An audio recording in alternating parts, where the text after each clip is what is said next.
Yo, yo, yo, what is going on, guys? My name is Kyle and welcome back to another Dead by Daylight video. In today's video, we're going to be looking at the top 5 worst designed killers in Dead by Daylight. These are not necessarily killers that are strong. These are just killers that have such bad designs that it doesn't make for good gameplay. If you guys do enjoy this video and want me to do more like this, feel free to drop a like and subscribe if you're new. Anyway, guys, let's get right into the video. Coming into the 5th spot is Legion. Legion has been changed drastically since he came out. When he was released, he was the most overpowered killer in the game because if you were in Feral Frenzy and you kept hitting the same person, their mending would go down and down until they died. I really don't think that behavior plays their own game. Anyway, since then, Legion has now become one of the worst killers in the game, but this is not the reason his design is so bad. His design is just so bad because it literally does nothing. Like, it literally does nothing. The good thing about Legion is that if survivors are together, you can generally keep them injured a lot. But then what?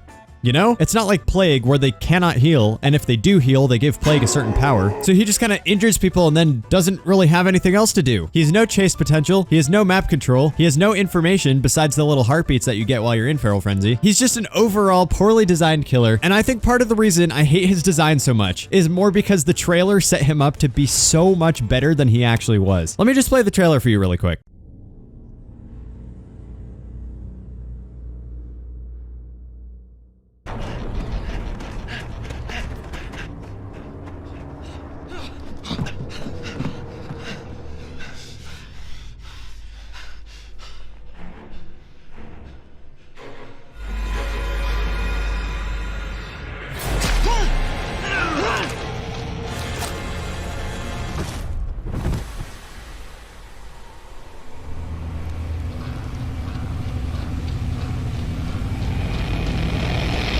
Tell me that when you watched this for the first time, or if that was your first time watching it, that you don't think Legion should be able to turn into a survivor. I'm just saying, there was so much potential there, and they just turned him into a really fast stabby boy. He doesn't even become that much faster. He just gets a widened FOV, which makes it look like you're going fast. I personally consider Legion to be the worst designed killer in the game, mostly because good survivors won't heal against you, which means they're working on gens more. Legion is pretty good at the lower levels of DBD because people do heal, so he has a ton of slowdown, but once the survivors learn that they just shouldn't heal against a Legion because then the Legion has to actually chase them anyway, then they can get gens done so fast. All right, moving on to the number 4 spot on the list. This is going to Nemesis. Nemesis has multiple things that makes him a poorly designed killer. He follows the philosophy that you'll see plenty of times on this list, where the killer is extremely oppressive in chase, but then really bad outside of chase. And this is probably the worst design philosophy I have ever heard of in a game. Ever. So for those of you who don't know, the killers who are designed like this are able to shut down chases extremely quickly, almost to the point where survivors have no counterplay in chase, but then they lack map mobility and map pressure, so they can't actually do well in a 4v1 situation, only in a 1v1. This is the biggest problem with Nemesis. If you're in chase with a Nemesis who has good aim, you can almost guarantee that you will get hit. He has basically no cooldown to whip out his tentacle and slap you with it. Plus, if he misses, it's really not that big of a deal either. So you're basically just getting hit no matter what you do. He can also put down his tentacle and not swing it just so he can punch you. So let's take a situation where you're running to a window. What do? The best option is to fake like you're gonna vault the window, but killers who are patient just will wait to see if you do actually vault the window. So if you're at a window against a Nemesis, there is literally no counterplay. Let me explain why. There's things you can try to do, but if the Nemesis is patient, then there's literally no counterplay. If he has his tentacle up and you try to vault the window, he'll hit you. If he has his tentacle up and you don't take the window, he'll put his tentacle down and punch you. If he has his tentacle up and you fake the window, he'll just wait and then probably hit you anyway. So this just makes for a terribly unfun experience from the survivor's perspective, because games where you have no say in your failure tends to be a little bit frustrating. Having counterplay is a necessary thing for game design, and you'll see that none of the killers for the rest of this list have counterplay. Nemesis also has zombies, which are completely RNG based. Zombies are actually a fun little mechanic, but they are the most frustrating thing from a survivor and a killer's perspective. As a survivor, these zombies can literally just face camp you, or they can protect a gen, or you'll have both zombies that are supposed to be roaming around the map on you while you're in chase. Like, I remember one time I was being chased at Shack, and there was a zombie at the pallet and at the window, so I literally had 0 options. Luckily, this doesn't happen all the time, but it's just another uncounterable thing from a survivor standpoint, on top of Nemesis himself having an uncounterable power. All right, moving on to the 3rd place spot, we have Deathslinger. So Deathslinger is getting a little bit of a nerf soon, so I don't actually know how he'll perform, but I think Deathslinger was probably the least fun killer to play against. And I don't know what they were thinking. He's basically a rip-off Huntress, but he's like way more frustrating to go against. He has the same thing as Nemesis, where if you go to a window, you're dead. There was no cooldown to ADS, no cooldown to unaim, and it was just the worst Dead by Daylight experience ever. If people say there's quote-unquote counterplay to this killer, it's literally just holding W. Again, this is going to change because they are adding a cooldown to his aiming, but at the time of this recording, he is an awful killer. And guess what? That's not even it. He also had a small terror radius, a ranged killer with a small terror radius. This killer, if you had monitor and abuse on, could literally shoot you before you could hear his terror radius. That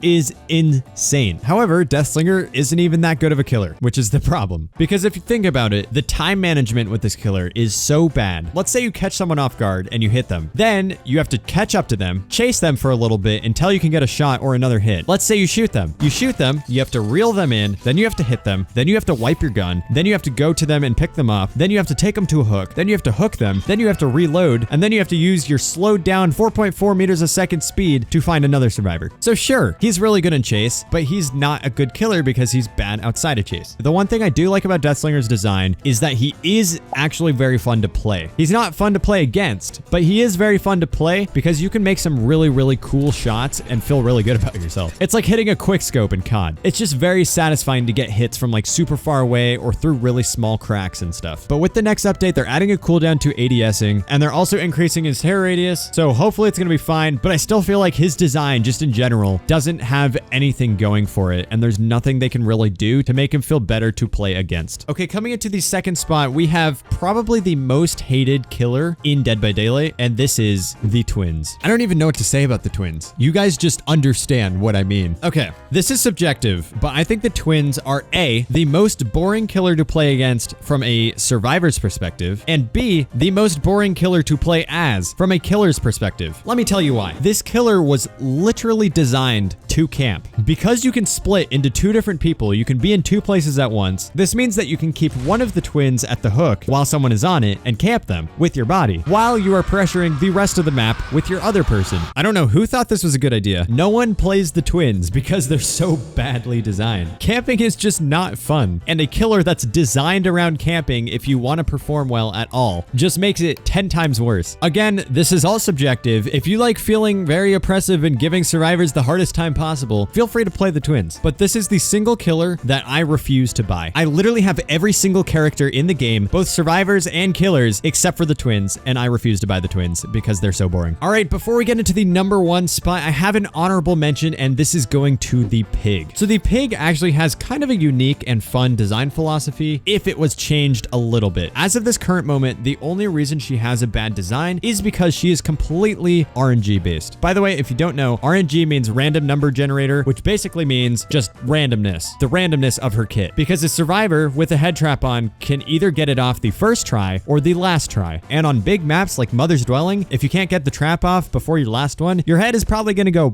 And the reason this is such a bad design is because it's not fun for either the killer or the survivor. From a survivor's standpoint, you just have to literally run around the entire map not doing anything and then holding left click. Like it's so dumb. And from a killer's standpoint, you never know if you're gonna have good slowdown with your kit because every survivor could get it off on the first try or every survivor could get it off on the last try. And there's literally no consistency at all, so you never ever know what you're gonna get, which is why Pig is considered one of the worst killers in this game. She can honestly be a great killer if she actually has slowdown, but that only happens maybe like 25% of the time. The worst design killer in the game by far, objectively, is going to Trickster. Oh my god, this stupid man is so annoying. He is literally the bane of my existence. Anyone who plays against the Trickster knows exactly what I'm talking about. The Trickster does not have counterplay. This is not an opinion. This is literally a fact. Trickster does not have counterplay. And similar to Deathslinger, he's not even that good of a killer. So he is just extremely boring in chase from a survivor and a killer's perspective. Because the fun part about this game is the chase. Because that's pretty much the only time where there's actually strategy involved, where you're not just like holding a singular button and then getting a skill check every once in a while. But Trickster makes the chases so miserable. I've tried playing Trickster trickster as killer, I suck. I suck as trickster. Like, I'm completely terrible. I will fully admit that. But when I'm in chase with him, it just feels like the most cheesy thing possible. You just hold right click and then hold left click,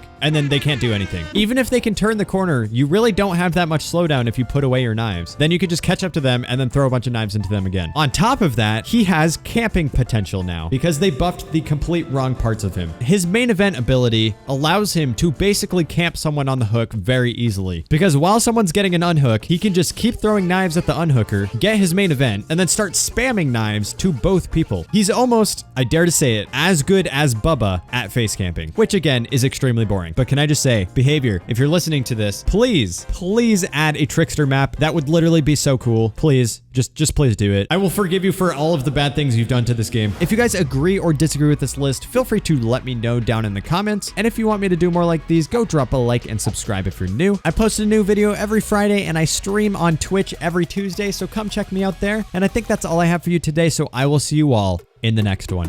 Peace.